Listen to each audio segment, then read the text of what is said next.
How to add donation button on YouTube channel. Hi everybody, welcome back to our channel. In this guide video, I'll walk you through the steps on how can you add donation button on YouTube channel.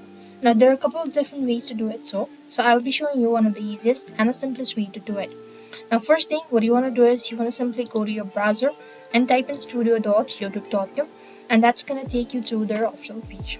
So here you'll be able to see this sort of page. Now if your channel is already monetized, you want to go to the earn section, and here what you have to do is you just want to simply go ahead and enable super. So you want to go to the super section.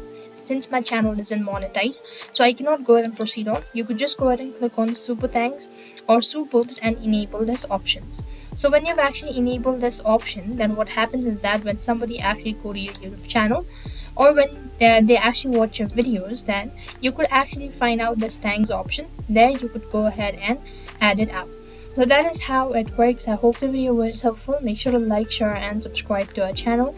Thank you for watching. See you in the next video.